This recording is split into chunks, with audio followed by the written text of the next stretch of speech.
আমাদের বাসগুলো হচ্ছে যাচ্ছিল, আমাদের তিনটা বাস পরপর হচ্ছে বাংলা মোটর থেকে যায়। তো এইখানে হচ্ছে আরেকটু সামনে ওই যেখানে ওই মিছিলটা বসছে সেখানে হচ্ছে আমাদের IR 5-এর ফার্স্ট ইয়ারের নাম হচ্ছে আবরার। ও হচ্ছে রাস্তা ক্রস করতেছিল, দুইটা সুপ্রভাত বাস হচ্ছে মানে পাশাপাশি হচ্ছে মেবি তারা রেস করতে করতে আসতেছিল। যাই হোক এটা আমরা মানে অত খেয়াল করে উঠতে পারিনি, বাট যখন যাচ্ছিল দুইটা পাশাপাশি বাস একসাথে যাচ্ছিল, ঠাস করে ও রাস্তাটা পার হচ্ছে, ওই টাইমে হচ্ছে ওকে দুইটার মাঝখানে ফেলে চাপা দিয়ে দিয়েছে এবং ওর মাথার এই জায়গাটা থেকে পুরো খুলিটা উঠে গেছে, রক্তাক্ত অবস্থা পড়েছিল। ওকে হচ্ছে আমাদের সবাই হচ্ছে হসপিটালে CMH নিয়ে গেছে। IR international relations. আমার নাম সঞ্জিদা।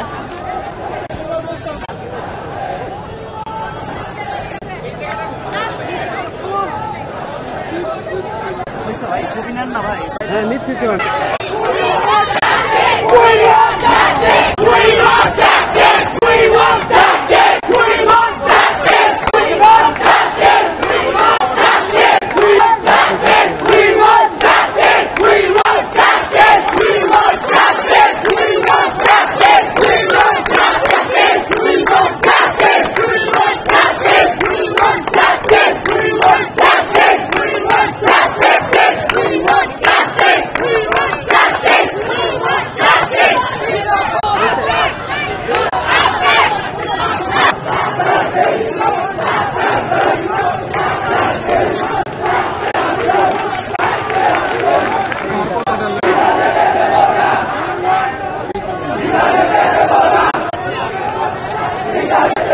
আমি বলতে চাই যে আমি পর্যায়ক্রমে ঢাকার সিটি নর্থের যেখানে যেখানে বাস থামবে প্রত্যেকটি জায়গাতে আমি মার্কিং করে দিব এবং এখান থেকে গিয়েই আমি মার্কিং এর কাজ শুরু করব এবং আমি BNCC কে এবং BNP কে যৌথভাবে যেখানে যেখানে মার্কিং করতে হবে মার্কিং করার জন্য আমি আজকে নির্দেশ দিয়ে দিচ্ছি।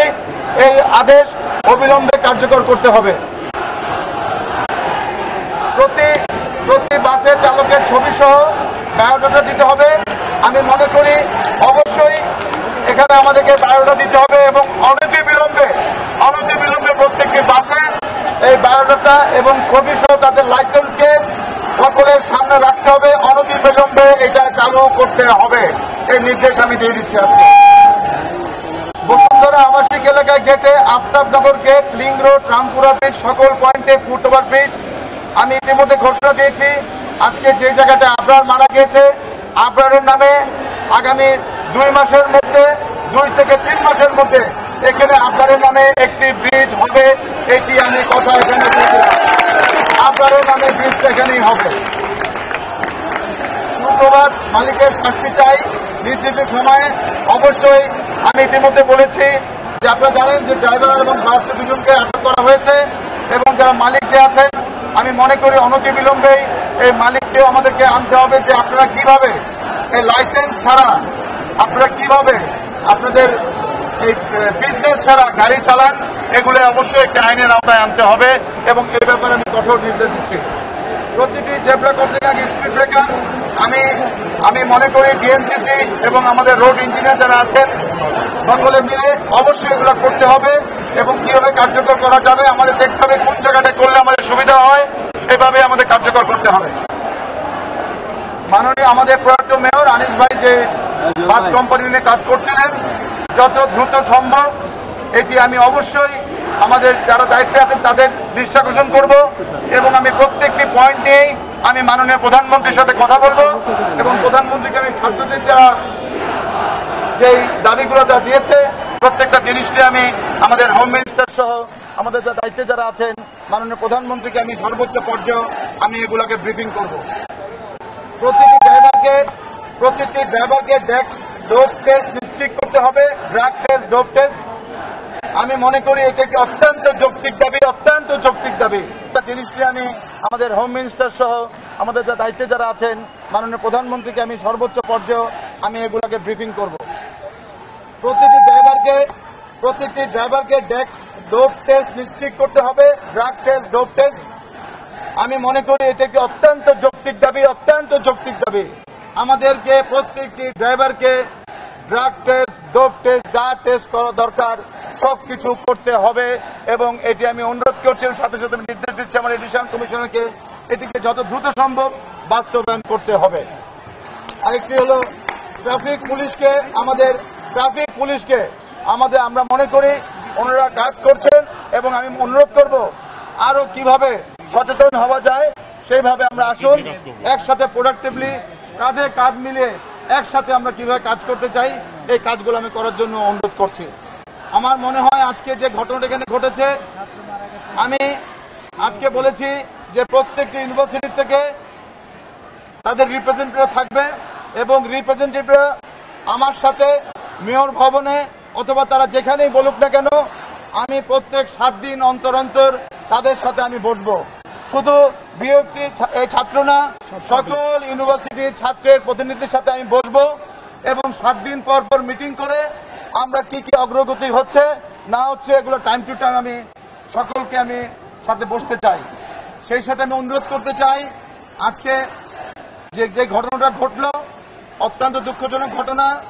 আমি যেখানে মারা গিয়েছে পরিবারের কাছে আমি যাব, আমার সমস্ত মিটিং আমি ক্যান্সেল করেছি এবং আমার মনে হয় যে আর ঘটলো সেই ঘটনা বেশ কিছুদিন আগে আপনি দেখেছেন মাননীয় প্রধানমন্ত্রী আমাদের রমিজউদ্দিন স্কুলের সামনে যে ঘটনা ঘটেছে ওখানেও একটা আন্ডারপাসের কাজ শুরু হয়ে গেছে, ইতিমধ্যে আর্মিরা করছে। আমি দেখেছি, আমাদের বিশ্বাস মাননীয় প্রধানমন্ত্রী উনি চান একটি সুন্দর ঢাকা শহর গড়তে, সুন্দর বাংলাদেশ গড়তে।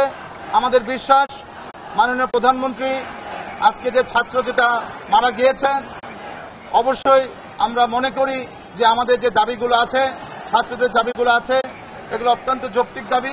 আমি মাননীয় প্রধানমন্ত্রীর কাছে প্রত্যেকটা জিনিস নিয়ে ব্রিফিং করব, আমাদের হোম মিনিস্টারকে আমি ব্রিফিং করব। তারপরে আমরা কি ঘটনা ঘটলো আপডেটগুলো প্রত্যেকটা ছাত্রদের প্রতিনিধি যারা আছে তাদেরকে আমরা টাইম টু টাইম জানাবো। আপনাদের সবাইকে অনেক ধন্যবাদ। আমি এখন বলছি আমাদের মহোদয় আপনার বলেছেন একটু রাস্তা ছেড়ে দেওয়ার জন্য, সবার প্রতি আমাদের এই অনুরোধ একটু দয়া করে রাস্তাটা একটু ছেড়ে দিবেন যাতে যান চলাচল যথাযথভাবে থাকে। ধন্যবাদ।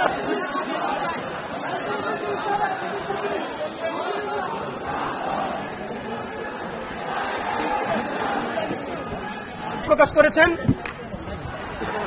এছাড়াও আমরা যেহেতু 1:30-এ আমি আবারও সবাইকে এই মেসেজটা দিচ্ছি, সবাইকে একটু থামার জন্য অনুরোধ করতেছি। আজকে 1টার সময় আবরারের জানাজা হবে। আবরারের জানাজায় মাননীয় মেয়র সহ আমাদের মাননীয় রেজিস্ট্রার স্যার আছেন। আমরা সবাই এখান থেকে আবরারের জানাজা অংশগ্রহণ করব, কারণ বাংলাদেশ ইউনিভার্সিটি অফ প্রফেশনালসের আমাদের যে মাঠ আছে খেলার মাঠে আবরারের জানাজা হবে মাননীয় 1টার সময়। আপনারা সবাই জানাজা অংশগ্রহণ করেন এবং এর পরপরই আমরা 5 জনের একটা কমিটি মাননীয় মেয়র সাহেবের সাথে বসবো।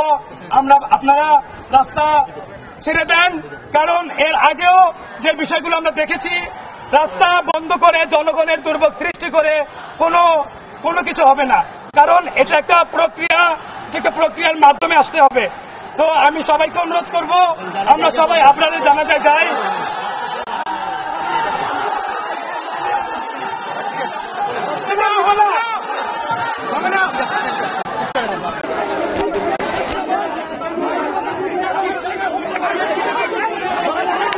আর কাদেরকে কিভাবে লাইসেন্স ইস্যু করে আমি জাস্ট সেটা নিয়ে খুব কনসার্ন। আসলে গভর্নমেন্টের যারা এজেন্সিজ আছে, যারা স্পেশালি আপনার রোড ট্রান্সপোর্ট অথরিটি আছে, তারা যে মানুষকে লাইসেন্স দিচ্ছে, একটা ড্রাইভারকে লাইসেন্স দিচ্ছে, তার লিটারেসি কতটুকু?